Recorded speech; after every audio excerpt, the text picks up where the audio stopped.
토리노와 크레모네의 배당 아래 득표율에 체크된 건 저의 선택이 아니라 배트맨 득표 현황일 뿐입니다.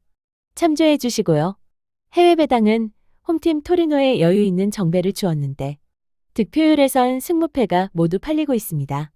맞전적은 2회뿐이라 의미가 없고 최근의 흐름을 보면 토리노가 왜 정배를 받았는지 이해할 수 없으며 높은 정배도 아니고 완전 여유 있는 정배기에 더 그렇습니다. 토리노는 볼로냐, 유벤투스와 비기고 밀란과도 대등하게 싸우긴 했지만 흐름을 보면 3번의 무승부 이후 3연장 패배를 당하고 있습니다. 원정팀 크레모네는 패배의 늪에서 벗어나 볼로냐와 레체를 연이어 격파했는데 토리노는 볼로냐와는 비기고 레체에도 한 점차 패배를 당했네요. 득실점을 따져봐도 5경기 11실점을 한 토리노보다는 원정팀 크레모네가 나아 보입니다. 홈팀 패배 가져가겠습니다.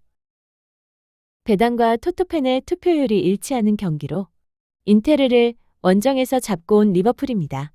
썬덜랜드, 리즈와는 비기고 챔스전 원정에서 승리한 건 잘한 거지만 경기 내용이 좋았다고 할 수는 없고 인테르가 PK를 내주지 않았다면 최선이 무승부였을 경기이며 그럴 경우 썬덜랜드, 리즈에 이어 3연속 무승부 경기를 했다고 봐야겠죠. 원정팀 브라이턴이 빌라에 패하고 웨스트햄과 비기긴 했으나 리버풀과 브라이턴의 승점은 똑같은 상황이고 단지 원정의 불리함이 브라이턴에게 있지만 썬덜랜드와도 홈에서 비긴 리버풀이기에 원정의 불리함이 크다고 보긴 어렵습니다.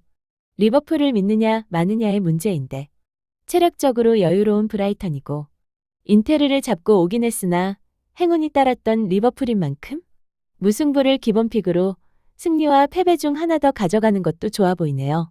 저는 무승부를 가져가겠습니다. 라치오의 높은 정배가 주어졌지만 투표율에선 토토펜의 과반이 라치오를 선택했습니다.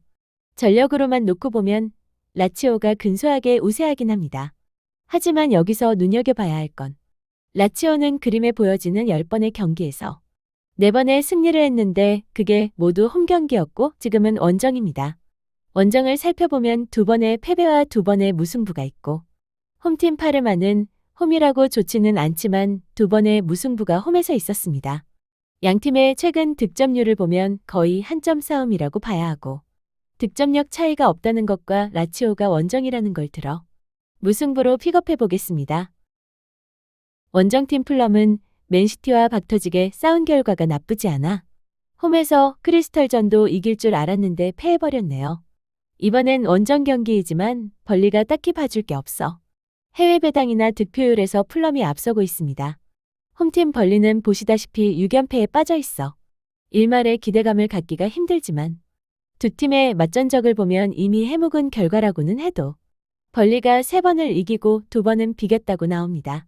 선수도 감독도 바뀌고 많은 것이 변했다고는 해도 연패 탈출을 해야 하는 벌리로서는 풀럼은 우리가 많이 잡아오던 팀이기에 해볼 만하다는 생각은 하겠네요.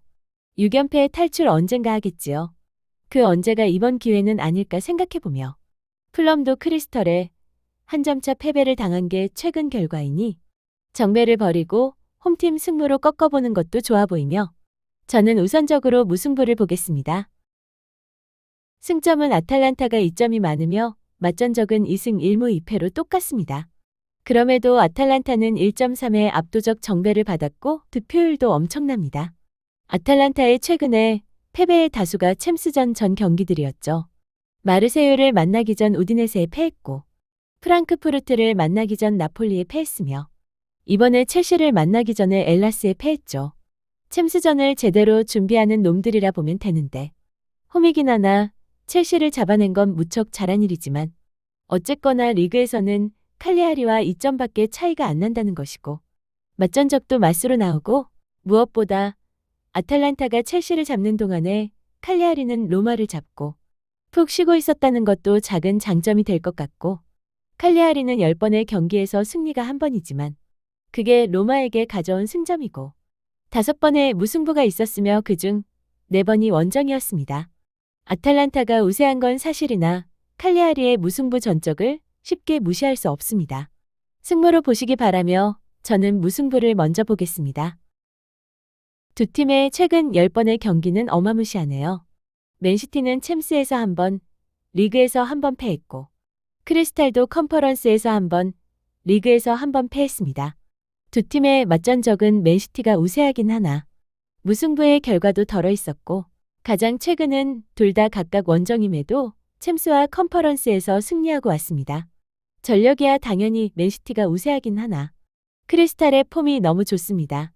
맨시티가 승점이 31점으로 2위에 있고 크리스탈은 5점 뒤진 26점으로 4위에 있습니다.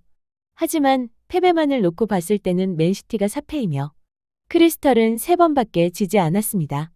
크리스탈의 5번의 무승부도 결코 무시할 수 없고 두 팀의 승점 차이도 크지 않는 만큼 이 경기도 맨시티의 우세 속에 이변도 가능하다고 보고 있습니다.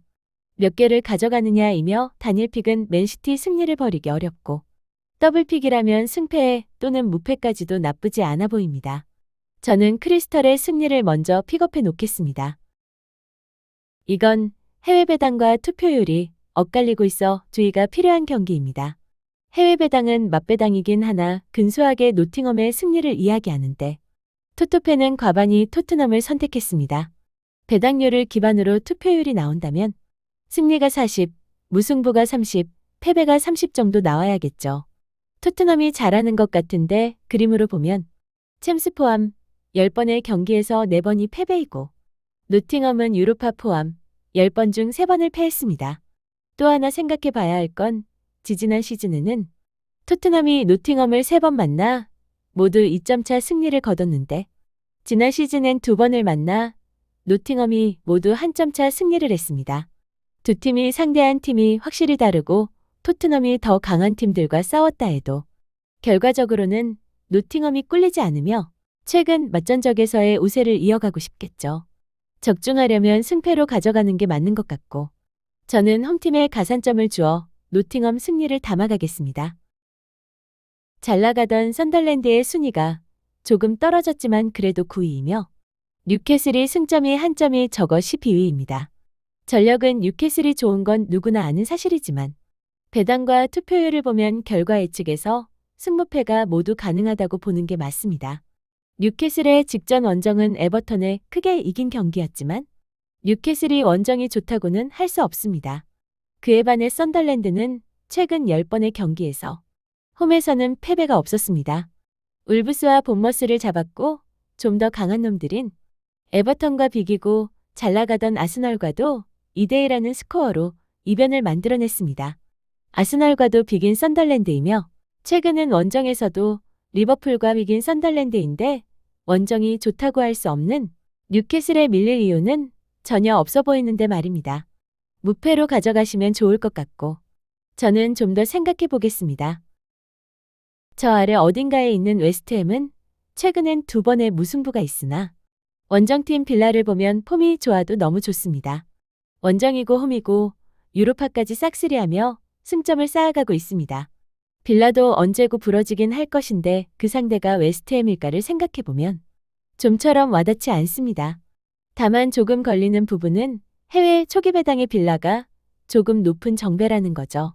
그것 말고는 인정하고 가는 게 맞다고 보고 있습니다.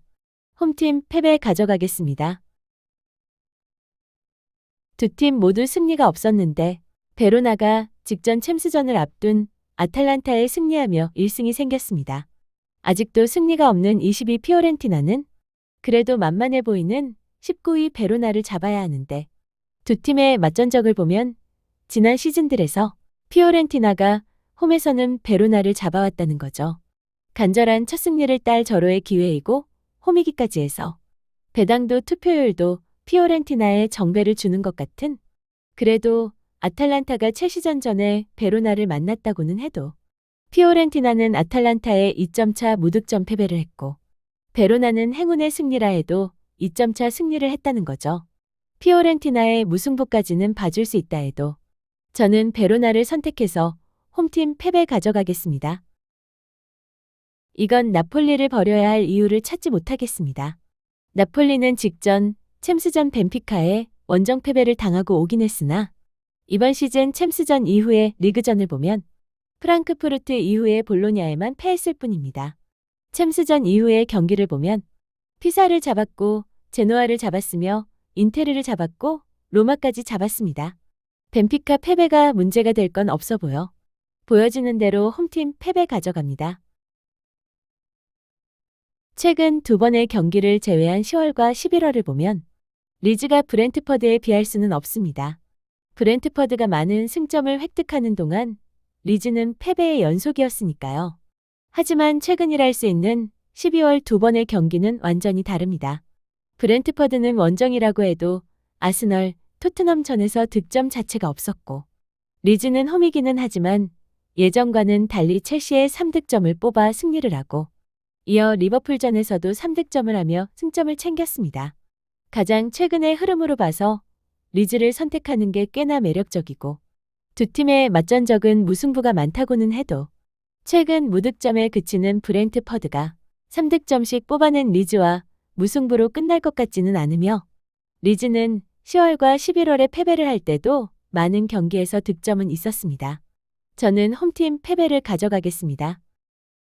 홈에서 리버풀을 맞아 답답한 경기를 치렀던 인테르지만 제노아보다 월등한 전력인 건 누구나 아는 사실입니다. 인테르는 4번의 패배가 있는데 첫 패배인 우디네세를 제외하고 3번의 패배를 보면 유벤투스, 나폴리, AC밀란에 패했습니다. 제노아가 그 팀들에 비견될 수 있는가를 보면 절대 아니긴 한데 문제는 유벤투스의 첫 패배를 안겨준 우디네세를 가장 최근 제노아가 원정에서 잡았다는 것이며 제노아와 인테르의 맞전적을 보면 5번 중 3번이 무승부로 끝났고 인테르가 이긴 2번의 경기도 단 한 점 차 승리였다는 거죠. 그러니까 제노아가 인테르에 비할 바는 아니지만 무승부의 가능성이 없지는 않다는 겁니다. 1.5배와 80%에 가까운 득표율의 인테르를 인정하고 작은 이변, 무승부를 더하느냐 마냐도 고민해 봐야 할 것 같습니다. 저도 홈팀 패배를 기본으로 무승부는 좀 더 고민해 보겠습니다. 배당도 맞배당이고 투표율도 동등하게 30-30-30과 같습니다. 얘네는 지난 시즌 포함 5번을 만났는데 그 5번 모두가 무승부였습니다. 0대0 무승부는 없고 1대1이 3번, 2대2가 1번, 3대3이 1번 있네요. 참 신기한 놈들이네요. 그래도 서로가 승점은 챙겨가는 결과였으니 만족은 했을 것 같은데 이번 경기도 무승부로 끝날지 두고 봐야겠습니다. 배당과 투표율과 맞전적에서 보듯 승무패가 가능한 경기이니 잘 찍는 수밖에 없어 보이며 저도 아직 결정짓지 못했습니다. 오늘도 잊지 않고 찾아주신 구독자님들의 건승을 기원합니다. 감사합니다.